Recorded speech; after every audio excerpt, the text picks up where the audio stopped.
Electric Fire 2 Hidden Chains Chapter 18.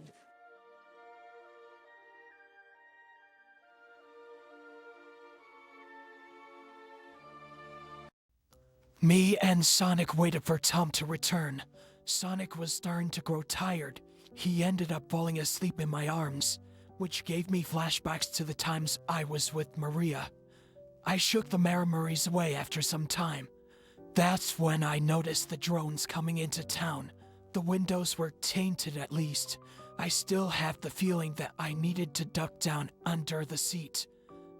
I couldn't exactly hide Sonic though.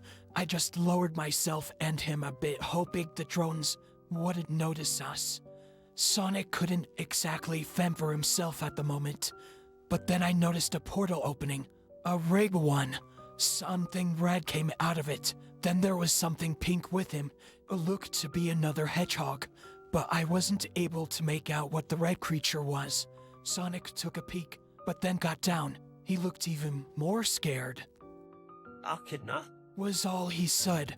I knew why he didn't like echidnas. Same for Rouge. Sonic's ears bent backward. I looked out the window. The two ducked behind a bush, but then the echidna darted at one of the drones. Don't let him see you, Shadow. I don't want to lose you as well. Sonic seemed to feel defenseless. His powers haven't come back yet. He clenched onto my arm. Calm down, I whispered as I watched the echidna gear up a bunch of drones with his fists. It was entertaining to watch. He seemed to have a lot of rage. He didn't grant any of the drones to retreat. It was safe outside the car for now. The echidna stood still, breathing heavily, but his focus was now on the car. I looked up for only a moment to see if he had left yet, and well, our gazes met. Crap, I think he noticed me, I whispered. That's not good. Sonic was concerned now. He's coming towards the car. Sonic stayed down. He didn't look up once. We weren't exactly locked in, though I thought I could take the echidna on if I tried to open the door. Is there anything in here you can use to defend yourself? I then asked. Sonic sat up a bit and looked around. Not really. I don't want to break anything in here. Tom needs this stuff for his job. I'd use the Speed Ratter gun, but... That was when the door opened, the one on my side. You two okay? It was the echidna. I only nodded a bit. Sonic held on to me for dear life. His grip on my arm got a lot tighter. I could feel my arm go numb. Just waiting for our friend to come back, he went into the station. Friend, huh? He didn't send those things out, did he?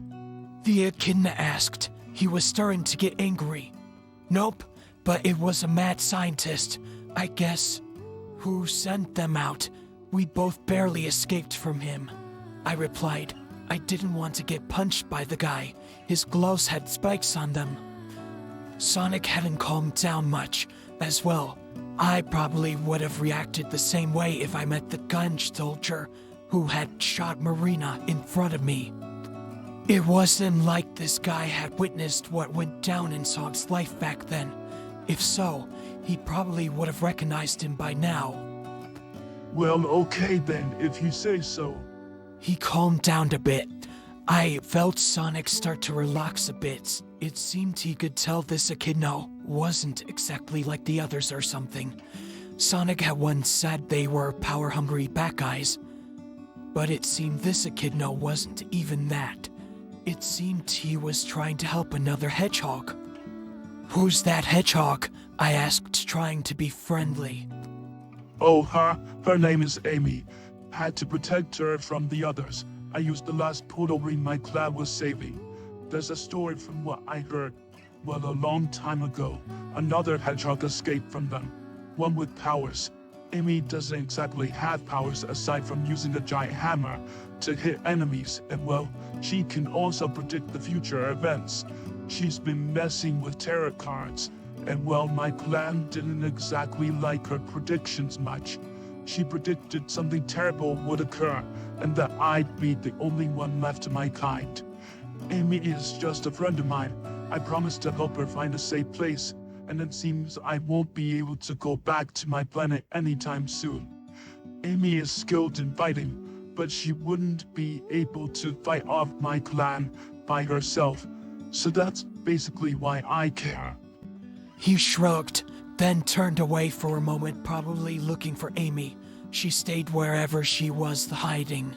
I wasn't exactly sure on whether to trust this guy, but then again, he didn't seem to have anything to do with what happened with Longclaw. I've heard stuff about the echidnas not liking hedgehogs much. Did they feel less superior to us or something? This one seemed to be going against the clan by helping a hedgehog. What's so special about us? Sure, I can run fast and I have lightning powers. Shadow was created in a lab and his powers are a lot different from my own. Were hedgehogs most likely born with powers or something? I wondered. Rouge and Tails don't exactly have powers, but Tails is really smart and he can fly. Then Rouge is also smart, but she's also a spy for Gun. I actually never seen another hedgehog up until Shadow came through the window in the ceiling. Even when I was living with Longclaw, I never knew my real parents. Longclaw was the one who raised me, sure. I broke a few rules like don't use my powers outside of our home. I still feel terrible that I had lost her. The echidna in front of us didn't seem like the others though. I mean, for being power-hungry, even Tails had been with the echidnas at one point before he found me. I guess not all of them are bad, but then the echidna turned away from us. I better go. We'll probably see one another again. Shadow only nodded and the echidna turned tail and left. It wasn't long before the Donut Lord came back. He seemed puzzled, probably trying to figure out what to do with us. Robotic knew where we live and asking around to have me and Shadow stay somewhere would be difficult. I had a feeling I would have to bust out the rings. Sure, I promised to stand and fight instead of running away. But with my power at the moment, I felt helpless.